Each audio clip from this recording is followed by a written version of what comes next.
The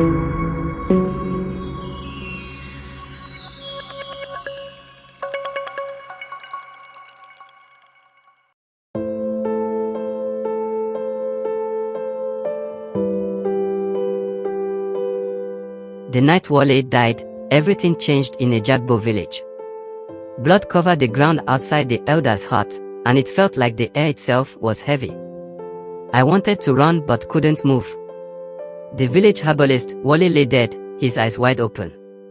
Standing over him was Ọba Kúndé, our king, holding a blood-stained machete. The crowd was silent, too shocked to speak. My name is Adio. I'm just a weaver, nothing special, but I was there that night because I was bringing palm wine for the council. Now, I had seen something I wasn't meant to. The king's guards had dragged Wálé from his shrine before sunset, pulling him through the market as people watched in fear. When he stumbled, they kicked him. Everyone had heard whispers of trouble, but no one thought it would end like this. After killing Wálé, Ọba Kúndé threw down his machete and spoke loudly to the crowd. You have seen it. This man tried to curse our land and destroy our harvest. He was a traitor, and this is justice. But no one really believed him. Wálé had been grumpy and sharp-tongued, but he had saved many lives with his herbs. He was no traitor. People suspected the real reason for Wálé's death. The king had recently taken a fourth wife, even though the ancestors warned against it. Strange things began happening after that. Birds circled his fields, and locusts ate his crops. Wálé refused to bless the marriage, warning of bad consequences. Killing him seemed like the king's way of silencing his own guilt. As the guards took away Wálé's body, I saw Ireti, his young apprentice, watching with eyes full of anger.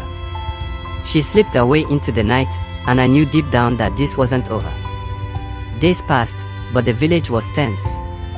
People whispered about the killing, but no one spoke openly. The king became paranoid, shouting at his council and increasing the number of guards. Then, strange things started happening. Animals disappeared, crops rotted, and the king was haunted by nightmares. He called priests and dancers to calm the spirits, but nothing helped. Rumors spread that Ireti had gone deep into the forest to ask the old gods for help.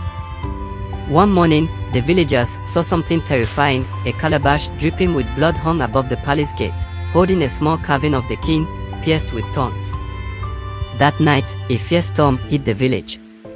Rain poured, and thunder shook the ground.